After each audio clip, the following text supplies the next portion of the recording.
Hey guys, if you just recently purchased a top fill humidifier and you get it and it says E1 or HH as soon as you turn it on, today I'm going to show you how to fix this problem. I purchased the KOIOS ST-900 last week from Amazon and it arrived dead on arrival. So I jumped on the reviews and immediately saw that there were many other people that had shared my experience. So as I'm going through the reviews, I'm seeing that they all have the same problem. They're just simply not getting any water in the reservoir. So today in this video, we'll show you why that is and how to fix it. Let's get into it. This is the KOIOS ultrasonic humidifier, and I just bought this off of Amazon. It had a lot of really good reviews, but it also had about 10% one-star reviews, so I just happened to get one of the bad ones, I guess. I followed the instructions to the teeth, so we're just going to go ahead and fill this up. I'm not going to fill it all the way to the max line, but I'm going to get it to where it at least covers the filter and I've got a decent amount of water. Okay. Good, right? Plug it in. Press the power button to turn on the humidifier. Interesting.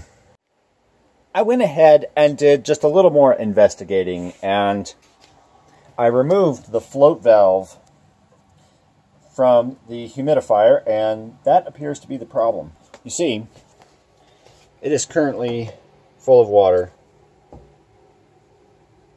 As you can see, some water in there. And right now, it should actually be draining out. As you can see, it's not. Now, if I take it here and I move the float down to its position, water comes out. So I'm going to add water to this section through here so that I can see it fill up and actually force it to fill up manually, because I kind of know what the problem is now. As you can see, that is just barely sticking out of the water. But the main issue that I've seen so far is just, there you go. That is the main issue. It just doesn't allow water in. I mean, it allows a tiny bit in there, and then you get the alarm and it shuts itself off.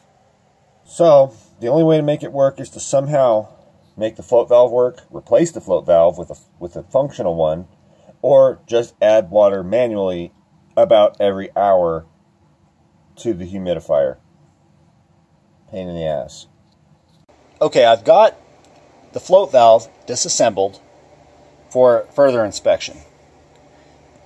And I believe I found the problem. The float valve does not allow water through because the float is not going down all the way. And the reason is because the bottom is just ever so slightly convex. You see, this was probably manufactured at sea level somewhere in China, and I'm up at 6,500 feet in the mountains. So the air pressure difference has caused this bottom to bulge out just about a millimeter or two, so I need to be able to make it sit about a millimeter or two lower than it does now. So in this little float, you can see, is a seam where they sealed it shut. So I'm going to take this needle right here and I'm just going to puncture it here so that I can let a tiny bit of air out, and then I'm going to use this soldering iron to go ahead and seal that tiny hole back up. Alright, so now I've got a tiny hole poked in the polyethylene. I believe this is polyethylene.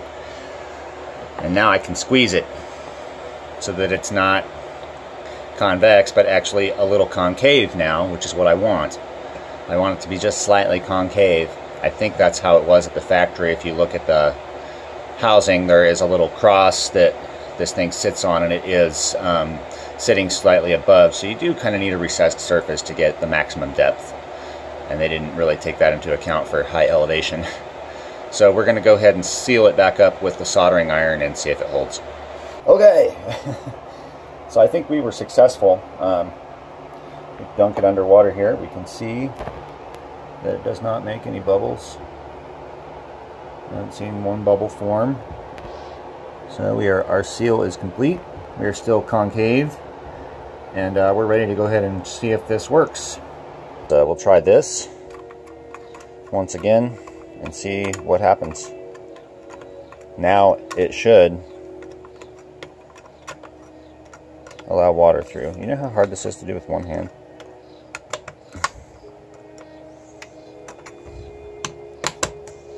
There.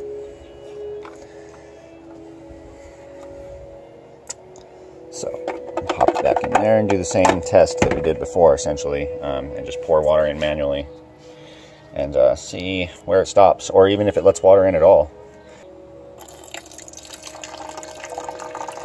It's letting water in. Sweet. So it did solve that problem, but how far is it going to go? And the question of the day is, okay, so that's all the farther it goes, and it's already sealed. Is it like the other one, where the water is slowly going down? No, this one actually is holding. And there is a shallow amount of water in there. I'd say about half an inch, 3/4 of an inch. But I think this would be considered good to go. I'm going to put the bucket on and see if this thing will continuously run for a while. Okay, folks, I think that's how we do it. We are up and running. That is the perfect amount of water to keep it going without overfilling it. But by relieving some of the air in the original float, we were able to get it to seat properly so that it did allow water and it did allow the valve to open. That was the only problem. So all you need is a sewing needle and a soldering iron to fix this. Okay guys, thanks for watching the video. If you got something out of this and learned something, please hit that like button. And if you'd like to see more similar content to this, go ahead and subscribe. You just really never know what I'm going to put out next. Have a great day. Peace.